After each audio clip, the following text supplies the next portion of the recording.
Pada pengujian Smart PLS, seperti biasanya, hal yang harus kita siapkan adalah tabulasi data Excel-nya. Kita pastikan jika data Excel-nya sudah terinput dengan benar.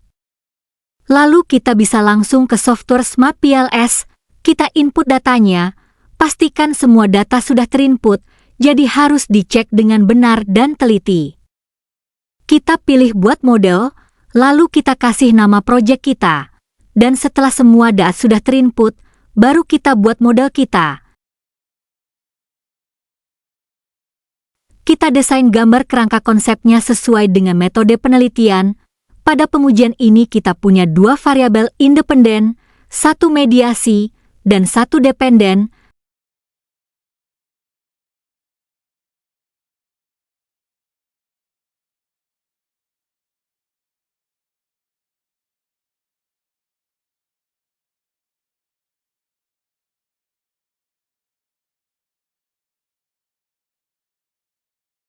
Kita hubungkan tanda panah independen terhadap mediasi dan juga terhadap Y. Kita hubungkan juga variabel mediasi terhadap dependennya. Pastikan semua garis hubung terhubung dengan benar sesuai kerangka konseptual kita.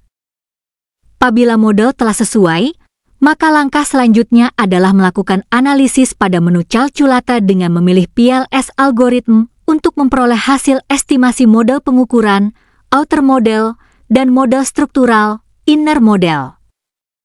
Setelah proses perhitungan selesai, simpan tampilan model dalam bentuk gambar sebagai dokumentasi.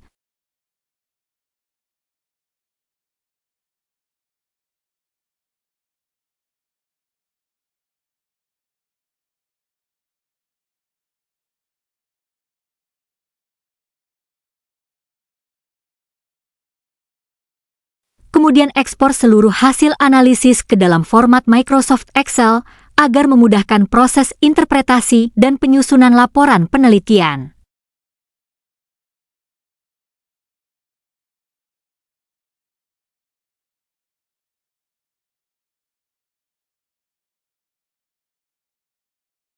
Selanjutnya, kembali ke menu calculata dan pilih PLS Predict untuk mengevaluasi kemampuan prediksi model terhadap data baru melalui perbandingan nilai kesalahan prediksi, seperti RMSE, MAE, dan indikator prediksi lainnya.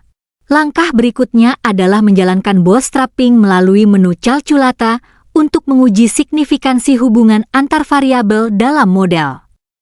Hasil bootstrapping akan menghasilkan nilai original sample, O, T-statistics, dan p-values yang digunakan sebagai dasar dalam menentukan apakah hipotesis penelitian diterima atau ditolak.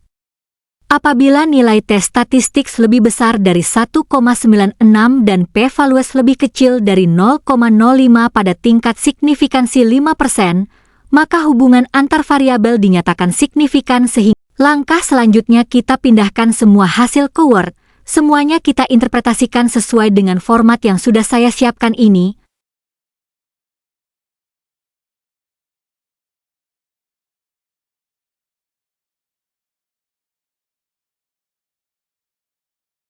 Pada uji validitas outer loading, nilai outer loading pada tabel di atas menunjukkan nilai yang lebih besar dari 0,70 pada masing-masing indikator. Hal ini menunjukkan jika semua indikator sudah valid. Nilai AV adalah lebih besar dari nilai 0,50 maka data sudah valid.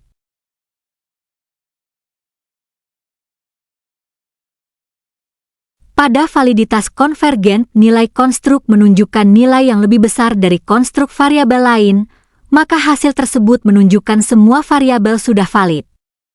Kemudian nilai HTMT pada tabel di atas menunjukkan nilai yang lebih kecil dari 0,90 maka hasil tersebut menunjukkan jika data sudah valid.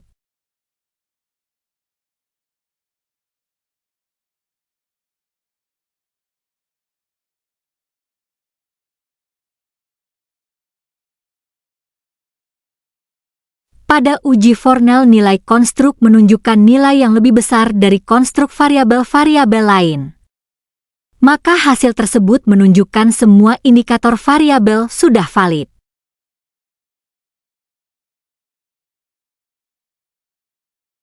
Pada uji nilai konstruk indikator menunjukkan nilai yang lebih besar dari konstruk indikator variabel lain, maka hasil tersebut menunjukkan semua indikator variabel sudah valid.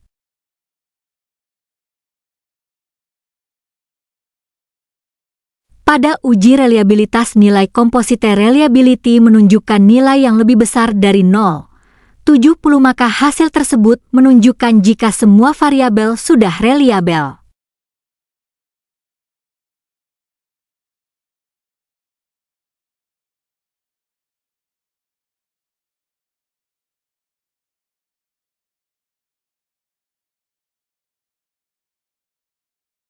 Pada uji nilai R-square menunjukkan nilai 0,706 maka variabel independen memberikan pengaruh sebesar 76 kinerja karyawan.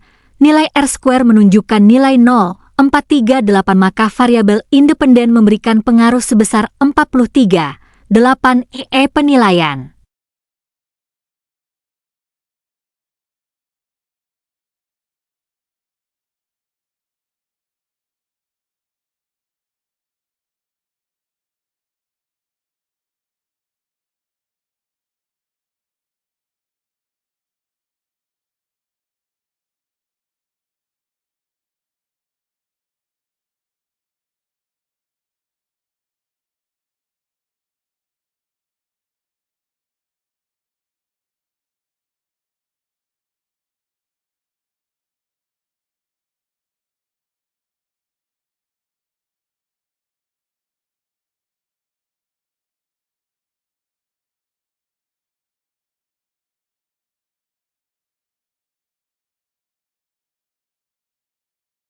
Hasil uji F-square menunjukkan bahwa motivasi kerja memberikan pengaruh sedang terhadap kinerja karyawan 0,235 dan pengaruh besar terhadap penilaian 0,356.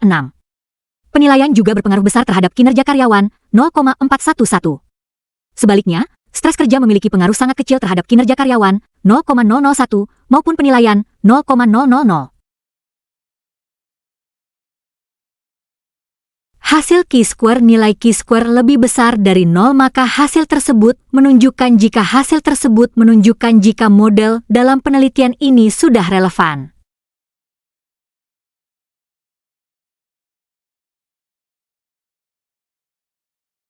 Hasil uji bootstrapping menunjukkan bahwa motivasi kerja berpengaruh positif dan signifikan terhadap kinerja karyawan 0,442, P0,000, serta penilaian 0,646, P0,000. Penilaian juga berpengaruh positif dan signifikan terhadap kinerja karyawan 0,463, P0,000. Sebaliknya, stres kerja tidak berpengaruh signifikan terhadap kinerja karyawan P0,797 maupun penilaian P0,904. Hasil uji pengaruh tidak langsung menunjukkan bahwa stres kerja tidak berpengaruh signifikan terhadap kinerja karyawan melalui penilaian 0,010, P0,908. Sebaliknya, motivasi kerja berpengaruh positif dan signifikan terhadap kinerja karyawan melalui penilaian 0,299, P0,002. Sehingga penilaian terbukti memediasi hubungan antara motivasi kerja dan kinerja karyawan.